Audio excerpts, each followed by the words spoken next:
प्रिय विद्यार्थियों एवं सम्मानीय श्रोतागण, आज के सायंकालीन सत्र में बीएससी भाग प्रथम के समस्त विद्यार्थियों का मेरी ओर से भी प्रणाम, स्वागतम। आज के व्याख्यान मंथन में आप सभी का सुस्वागतम। प्रिय विद्यार्थियों, आज जिस विषय पर हम अपना व्याख्यान प्रस्तुत करने जा रहे हैं, जिन व्याख्यानों पर आज हम चर्चा करेंगे, उसको बीएससी भाग प्रथम के प्रश्न पत्र तृतीय से भौतिक रसायन विषय के रूप में चुना गया है। आज का विषय अभिक्रिया की कोटि एवं अनुसंख्यकता है, जिसको इकाई पंचम से रासायनिक बल गति के रूप में चुना गया है। वैसे तो रासायनिक बल गतिकी में विगत व्याख्यानों में हमने रासायनिक बल गतिकी से जुड़े हुए महत्वपूर्ण पदों जिनमें अभिक्रिया वेग, उसकी विमा, मात्रक, परिभाषा का हमने विस्तार से मंथन किया था। इसके साथ ही रासायनिक अभिक्रिया का वेग, इसको प्रदर्शित करने की कौन कौन सी विधियां होती है, इसको हमने 4 प्रकार से विगत रासायनिक बल गतिकी से संबंधित वीडियो में हमने विस्तार से चर्चा की थी, जिसमें रासायनिक अभिक्रिया के वेग को 1:1 के रूप में, N/M के रूप में, वियोजन की मात्रा dx/dt के रूप में और आंशिक दाब के रूप में क्रियाकारकों, क्रियाफलों के लिए किसी भी रासायनिक अभिक्रिया में रासायनिक अभिक्रिया के वेग का मान किस तरह से परिकलित किया जाता है, इस पर हमने विस्तार से चर्चा की थी। आज के जो हमारे व्याख्यान है, जिसको अभिक्रिया की कोटि और अनुसंख्यकता से लिया गया है, वैसे तो रासायनिक बल गतिकी में हर एक पद, हर एक विषय वस्तु, शीर्षक अपना अहम किरदार निभाते हैं। उपयोगिता है रासायनिक अभिक्रियाओं में क्रियाविधि, संरचनाओं, सांद्रताओं का समय के सापेक्ष परिवर्तन। लेकिन आज के जो विषय है अभिक्रिया की कोटि एवं अनुसंख्यकता, उक्त तमाम विषयों के अतिरिक्त हटकर के, अलहदा हटकर के सबसे विशिष्ट विषय आज के रासायनिक बल गतिकी से जुड़ा हुआ है। आज के व्याख्यानों को हम आगे अग्रसित करने से पूर्व पुनः रासायनिक अभिक्रिया के वेग के कितने प्रकार होते हैं, उस पर मैं संक्षिप्त में प्रकाश डालना चाहूँगा, जिसमें रासायनिक अभिक्रिया के वेग 4 प्रकार के होते हैं। प्रारंभिक वेग, औसत वेग, तात्क्षणिक वेग, विशिष्ट अभिक्रिया वेग अथवा वेग स्थिरांक। वे संक्षिप्त में मैं फिर से इनको दोहरा देना चाहता हूं। प्रारंभिक वेग वह वेग होता है जिसको t=0 समय के संगत परिकलित किया जाता है, प्रेक्षित किया जाता है। इसके साथ ही इस वेग का मान उच्च होता है। बल गतिकी आरेख में सांद्रता और समय के मध्य जब आरेख खींचा जाता है, ऐसी स्थिति में स्पर्श रेखा के ढाल के द्वारा इसका मान परिकलित किया जाता है। साथ ही औसत वेग का मान हमने विगत व्याख्यानों में +-dc/dt के रूप में परिकलित किया था। क्रियाकारकों के लिए रासायनिक अभिक्रिया का वेग -dc/dt होता है, क्रियाफलों के लिए इसका मान +dc/dt होता है। संयुक्त रूप से +-dc/dt औसत वेग के मान को दर्शाता है। इसके साथ ही तृतीय रासायनिक अभिक्रिया का वेग तात्क्षणिक वेग से जुड़ा हुआ है। तात्क्षणिक वेग किसी भी विशिष्ट समय t के संगत परिकलित किया जाने वाला वेग तात्क्षणिक वेग कहलाता है। इसके अलावा चतुर्थ जो वेग विशिष्ट अभिक्रिया वेग था, इस विशिष्ट अभिक्रिया वेग को हमने एक अन्य नामकरण वेग स्थिरांक के रूप में भी परिभाषित किया था। और एक वुडवर्ड और बागे के नियम के अनुसार एक सामान्य रासायनिक अभिक्रिया को संपन्न करवा करके विगत रासायनिक बल गतिकी से वीडियो से संबंधित इस उक्त समीकरण को हमने अंकित करके हमने ये प्रमाणित किया था कि वेग स्थिरांक को विशिष्ट अभिक्रिया वेग क्यों कहा जाता है। वेग स्थिरांक को विशिष्ट अभिक्रिया वेग यूं कहा जाता है क्योंकि किसी भी रासायनिक अभिक्रिया में जब क्रियाकारकों अथवा क्रियाफलों की सांद्रताओं को जब इकाई के रूप में प्रक्षित किया जाए तो इकाई अर्थात विशिष्ट सांद्रता हम यहाँ पर प्रयोग में ले रहे हैं। ऐसी स्थिति में वेग स्थिरांक जो था विशिष्ट अभिक्रिया वेग भी कहा जाता है, उसको इस रूप में हम प्रदर्शित कर सकते हैं। और जब इकाई सांद्रता हम प्रयोग में लेते हैं तो ऐसी स्थिति में रासायनिक अभिक्रिया का वेग वेग स्थिरांक के बराबर होता है। ये इसकी परिभाषा होती है, ये इसका प्रमुख आधार होता है। अलग अलग कोटियों की अभिक्रियाओं के लिए हमने वेग स्थिरांक से जुड़ी विमा और मात्रा का मान हमने परिकलित किया था। प्रथम कोटि के लिए सेकेंड इनवर्स K2, द्वितीय कोटि के लिए K3, तृतीय कोटि के लिए K0 शून्य कोटि की अभिक्रिया के लिए अलग अलग कोटियों की अभिक्रियाओं के लिए हमने वेग स्थिरांक का मान परिकलित किया था। इससे संबंधित विमाओं और इससे संबंधित इकाइयों का मान परिकलित किया था। और एक जटिलतम अभिक्रिया के लिए हमने सामान्य सूत्र माना कि कोई भी जटिलतम रासायनिक अभिक्रिया जिसमें हम ये मान करके चले कि उसमें सपोज माना कि उसमें 100 अणु क्रियाकारक के रूप में उपस्थित है या रासायनिक अभिक्रिया के रूप में भाग ले रहे, ऐसी स्थिति में 100वीं कोटि की अभिक्रिया के लिए मात्रा का मान कितना होगा, तो हम क्या करेंगे Kn बराबर लीटर अपॉन मोल 10⁻⁻⁻1 सेकंड -1 एक सामान्य हमने जो सूत्र विगत व्याख्यानों में हमने व्युत्पन्न किया था, संबंधित व्यंजक को हमने व्युत्पन्न किया था। और इस समीकरण में हमने ये सिद्ध किया था कि किसी भी कोटि की अभिक्रिया के लिए n बराबर 1 के लिए, 2 के लिए, 3 के लिए, 50 के लिए, 100 के लिए किसी भी कोटि की अभिक्रिया हो उसमें प्रत्यक्ष रूप से यहाँ पर n अभिक्रिया की कोटि को दर्शाता है, मोलों की संख्या को दर्शाता है, क्रियाकारकों की संख्या को दर्शाता है। तो ऐसी स्थिति में आप देखेंगे ये मान हम यहाँ पर रखेंगे और रख करके हम तत्संगत तदनुरूप उस उक्त कोटि की अभिक्रिया के लिए विमा और मात्रा का मान परिकलित कर सकते हैं।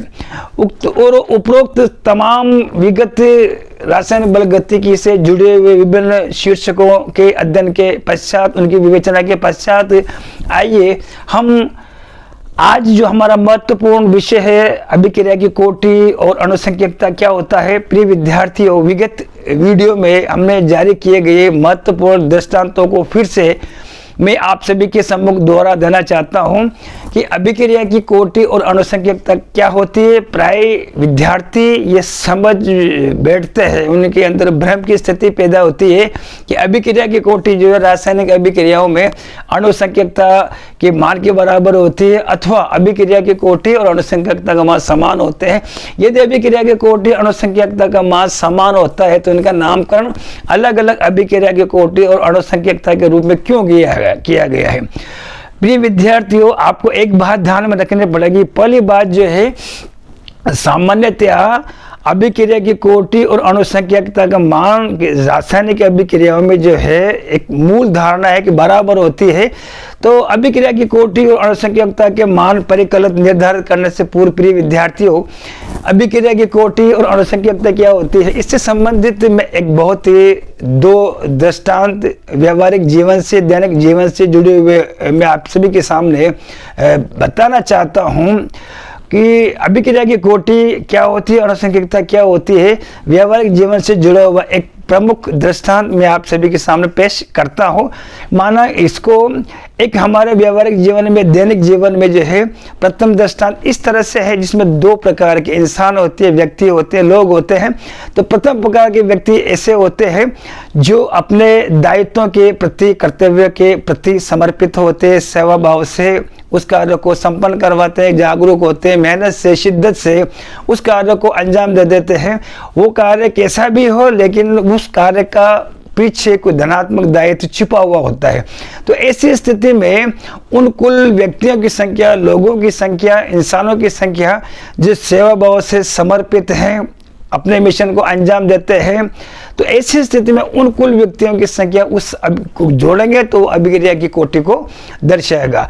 इसके अलावा द्वितीय प्रकार के जो लोग होते हैं, व्यक्ति होते हैं, ऐसे होते हैं जो उनको अपने दायित्व से या अपने कर्तव्य से विमुख होते, दूर होते हैं, आलसी प्रकृति के होते हैं, लापरवाह प्रकृति के होते हैं। तो ऐसी स्थिति में वो निष्क्रिय होते हैं।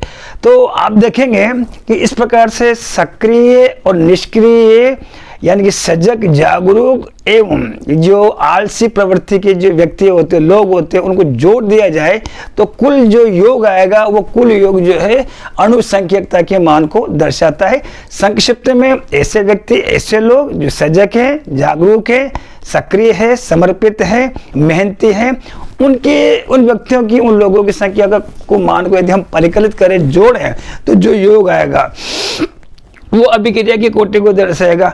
उक्त के विपरीत दूसरी तरफ ऐसे भी व्यक्ति हैं जो व्यावहारिक जीवन में अपने दायित्वों से, कर्तव्य से, कार्यों के प्रति जो है लापरवाह होते हैं, आलसी होते हैं, निष्क्रिय होते हैं।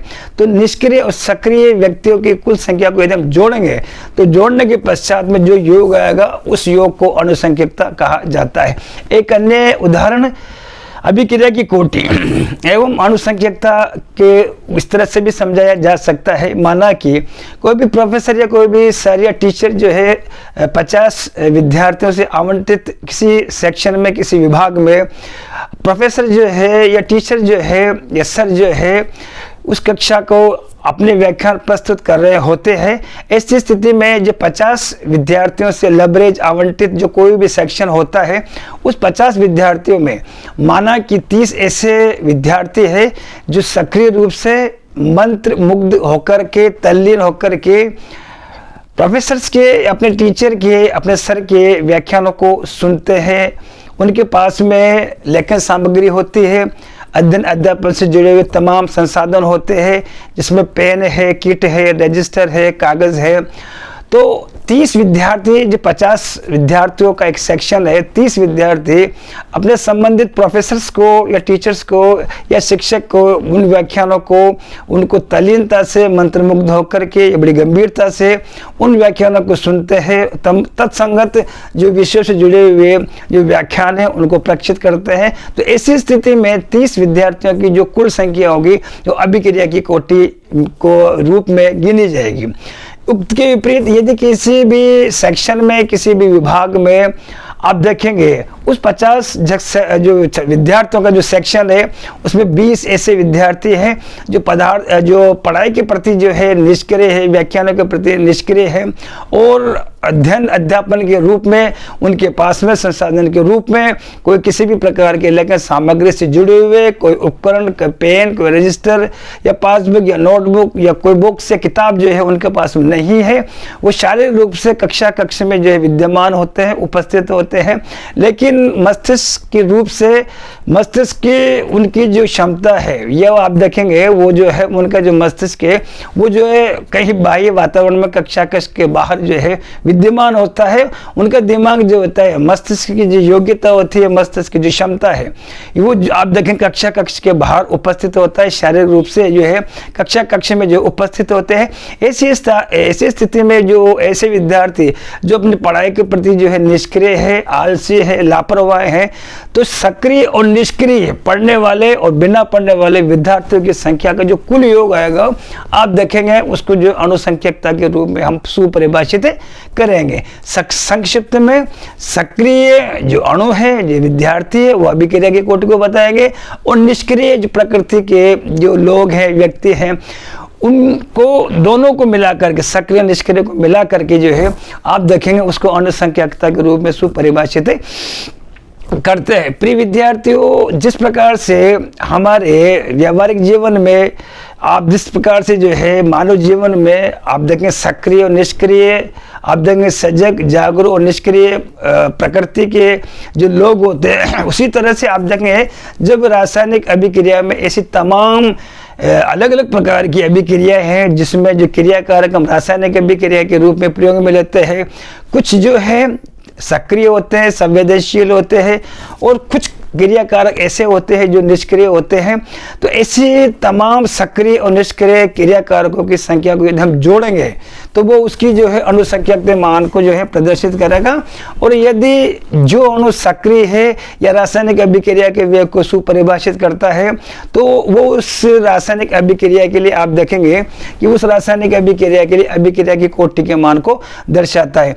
अब सवाल हमारे पास में ये होता है कि रासायनिक इन अभिक्रियाओं में जब मतलब अणु रासायनिक अभिक्रिया में भाग नहीं लेता और वो निष्क्रिय है, तो ऐसी स्थिति में उन अणुओं का हमें रासायनिक अभिक्रियाओं में उन अणुओं की, उन क्रिया कारकों की क्या उपयोगिता है, या जब वो निष्क्रिय है तो वो किस तरह से जो है उसमें एक अहम किरदार रासायनिक अभिक्रिया के संपन्न होने में, पूर्ण होने में अपना अहम किरदार निभाते हैं। तो प्रिय विद्यार्थियों, मेरा आप बीएससी पार्ट प्रथम के समस्त विद्यार्थियों से एक विनम्र अनुरोध है कि यदि वो निष्क्रिय है, लेकिन आप देखेंगे यदि उनको हटा दिया जाए तो आप देखेंगे वो रासायनिक अभिक्रिया की रस समीकरण मिति जो है आप देखेंगे वो नष्ट हो जाती है।